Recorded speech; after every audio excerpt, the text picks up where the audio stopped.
Ya, setelah dihentikan sementara selama 7 bulan akibat pandemi COVID-19, pemerintah Arab Saudi kembali membuka kegiatan umroh bagi warga negara asing pada 1 November. Dan minggu sore kemarin sudah ada 224 jamaah Indonesia kloter pertama yang tiba di Arab Saudi. Tentunya karena masih dalam masa pandemi, ada penyesuaian yang dilakukan untuk pelaksanaan ibadah. Dan untuk mengetahui selengkapnya, kita sudah terhubung dengan Muhammad Fauzan Kamil, salah satu pengelola penyelenggara jasa haji dan umroh Republik Indonesia. Dan melalui sambungan telepon, kita sudah terhubung juga dengan Rizky Amelia, salah seorang jemaah umroh yang saat ini telah berada di Makkah, Arab Saudi. Selamat petang waktu Indonesia. Ini Pak Fauzan dan Bu Amel. Kita ke Bu Amel terlebih dahulu ya, Bu Amel. Bisa mendengar suara saya? Bisa. Assalamualaikum. Waalaikumsalam Ibu Amel. Bu Amel, ini apa kabar, bagaimana perasaannya dan apa saja kegiatan jemaah umroh di hari pertama setelah kembali dibuka, Bu Amel? Alhamdulillah kami semua sehat, mendarat dengan selamat, dan perasaan kami berdebar-debar karena setelah sekian pekan umroh sedang diberhentikan, kami mendarat di Jeddah dengan disambut bandara Jeddah yang luar biasa, wajah baru dengan protokol kesehatan yang sangat amat ketat. Tetapi jamaah Indonesia sangat bahagia untuk menyambutnya dan alhamdulillah tidak ada kendala apapun. Kami bisa menyesuaikan peraturan yang ada di Arab Saudi. Kemudian setelah kami dari Jeddah, memang ada beberapa tes yang harus kami lalui. Artinya pada saat di pesawat itu kami harus mengisi form kesehatan yang dibagikan oleh kabin kru yang nanti kita kembalikan atau kita serahkan kepada petugas Arab Saudi pada saat di pintu keluar. Setelah kami turun dari Airlines, kami diberikan salvo tiket, masker dan hand sanitizer di sini. Kemudian kita diarahkan ke bis masing-masing yang bis itu berisi 20 orang. Oke. Ya, kemudian kami bergerak ke Mekah dulu. Dan disampaikan kepada para jamaah bahwa jika tidak memakai masker kita bisa kena denda 1.000 real begitu. Setelah sampai di hotel, semua bagasi kami, koper besar dan kecil, disemprot disinfektan ya.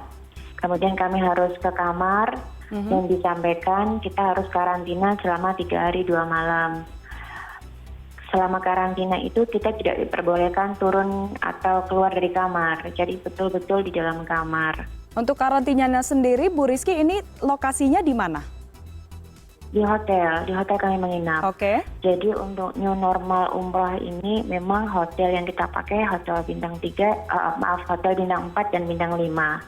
Jadi untuk makan tidak ada buffet, semuanya kami dikirim bentuknya per kotak, per box gitu. Jadi ada jus, ada mineral, ada roti, ada makanan. Memang terjamin 3 kali sehari sih gitu. Tapi memang betul-betul tidak boleh keluar kamar. Oke, berarti di hari pertama ini Bu Rizky masih menjalani karantina begitu ya, selama 3 hari ke depan minimal begitu ya? Betul, kami di sini satu kamar hanya maksimal 3 orang, maksimal. Jadi kalau misalnya ada suami istri dan anak hanya bertiga, tapi kalau misalnya anaknya ada 2 berarti harus dipisah kamar 2 dan 2, double dan double. Tidak boleh dicampur jadi 4 orang. Oke, baik. Nah, Bu Rizky, apakah sudah menerima informasi kegiatan yang nanti atau kegiatan ibadah yang akan dilakukan nanti selama masa umroh, Bu? Ya, jadi nanti kami insya Allah umroh itu hanya 1 kali dalam sistem itu. Berapa dan lama ini, Bu? Semuanya tidak boleh lebih dari 3 jam. Oke. Dari mikot itu, karena dari Jeddah kita ke Mekah dulu, tidak mungkin dalam keadaan ihram kita karantina 3 hari, maka kami harus membayar jam untuk menjaga itu. Tapi insya Allah setelah saya melihat perkembangan nanti, insya Allah bisa kok dilakukan dari Jeddah bisa ke Madinah dulu, karantinanya ada di Madinah selama 3 hari.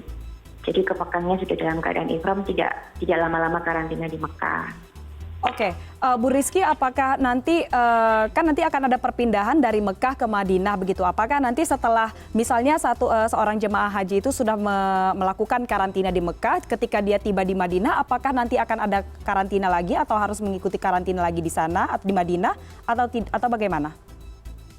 Enggak, jadi ini kalau sudah karantina di Mekah tidak perlu karantina di Madinah lagi. Ini jamaah umroh ya Mbak. Jadi kalau saya bilang ini new normal ini seperti jamaah haji tapi VIP ya, istimewa dan spesial gitu. Jadi kita harus dipondokkan dulu selama 3 hari, ya seperti itu. Oke, lalu waktu umroh ini kan selama 3 jam tadi ya Ibu Amel informasikan. Apakah dengan waktu yang singkat ini menurut Bu Amel itu mengurangi esensi atau mengurangi rasanya beribadah begitu dari yang diharapkan? Insya Allah enggak ya Mbak, karena memang di Arab Saudi ini dari mulai keluar bandara pun itu kita semua diatur tidak bergerombol. Jarak untuk keluar dari pintu menuju bis pun kita tidak boleh bersamaan, memang harus ada jarak, betul-betul ada jarak. Dan mohon maaf, Arab Saudi itu memang disiplin. Dan saya baru kali ini melihat Arab Saudi berbeda dari wajah-wajah sebelumnya, gitu. Setiap ada kita masuk di bis atau kita masuk di hotel, masker dan hand sanitizer itu selalu disiapkan. Jadi untuk kita ganti pakai masker yang sudah kita pakai selama beberapa jam, gitu Mbak. Oke, baik. Nah kita akan ke Pak Fauzan sekarang yang sudah tersambung. Pak Fauzan bisa mendengar suara kami? Ya, bisa Mbak. Ya, Pak Fauzan, ini berbicara mengenai umroh, banyak warga Indonesia ini yang ingin beribadah. Namun di sisi lain, Pak, ini khawatir juga soal jaminan kesehatan. Lantas apa saja protokol yang disiapkan ini selama penyelenggaraan umroh di sana, Pak? Ya, betul sekali, Mbak. Memang sama-sama kita bersyukur pada Allah, alhamdulillah, Saudi sekarang sudah membuka umroh untuk masyarakat Indonesia. Namun demikian, pemerintah Arab Saudi sendiri sangat concern masalah protokol COVID-19 ini, sehingga yang kami sosialisasikan selalu kepada para calon jamaah umroh untuk betul-betul mempersiapkan bahwa benar-benar aman daripada COVID-19 sesuai dengan protokol COVID tersebut. Itu yang paling penting. Baik itu hasil tes swab dan PCR-nya, kemudian persiapan karantina kesehatan di sana harus betul-betul disiapkan oleh calon jamaah umroh. Karena itu yang poin penting diperhatikan oleh pemerintah Arab Saudi. Demikian saya kira. Oke, nah kan ada penyesuaian nih Pak. Kalau tadi Bu Amel menyatakan bahwa untuk tahun ini ibadah umrohnya sendiri itu hanya 3 jam misalnya. Ini waktu yang bisa dikatakan cukup singkat begitu jika dibandingkan dengan yang sebelumnya. Nah, selain waktu yang lebih singkat, apakah ada penyesuaian lain Pak dalam tatanan ibadah umroh untuk tahun ini? Ya, memang rukun-rukun ibadah umroh sendiri sebetulnya waktu yang diberikan pemerintah Arab Saudi 3 jam sudah sangat cukup, karena memang umroh berbeda dengan ibadah haji. Jadi rukun-rukun umrohnya setelah melewati mikot semuanya dilaksanakan di sekitaran Masjidil Haram, sehingga jamaah dengan waktu yang telah dihitung tentunya sebelumnya oleh kita insya Allah sudah dapat menjalankan seluruh rukun-rukun dan wajib ibadah umroh. Adapun persiapan lainnya, ibadah-ibadah lainnya tentunya disesuaikan dengan kondisi new normal saat ini. Seperti itu. Oke. Sejauh ini apakah ada kendala Pak Fauzan? Alhamdulillah tidak ada kendala karena kita concern selalu sosialisasi kepada penyelenggara perjalanan ibadah umroh, kepada anggota kita, bahwa seluruh persiapan jika dipersiapkan dengan betul-betul matang, insya Allah tidak akan ada kendala. Tentunya akan menyesuaikan dengan kondisi-kondisi new normal saat ini, akan ada banyak evaluasi-evaluasi untuk program-program berikutnya. Begitu. Oke, apakah berarti nanti pelaksanaan atau dari kloter pertama ini nantinya akan dievaluasi kembali begitu, Pak? Betul, pastinya demikian, Mbak. Sekarang juga kita selalu berkomunikasi, termasuk tadi Mbak Amel adalah anggota kita di Asosiasi Ampuri.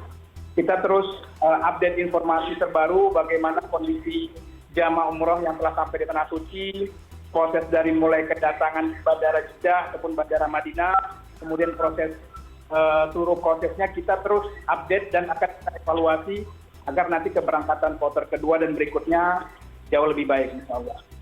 Oke, baik. Berarti memang di hari pertama ini prosedurnya itu sudah diterapkan bahkan sejak para jemaah umroh mendarat begitu ya di bandara hingga harus mengikuti karantina terlebih dahulu dan juga baru melaksanakan ibadah umroh sesuai dengan ketentuan atau penyesuaian protokol kesehatan pastinya begitu ya?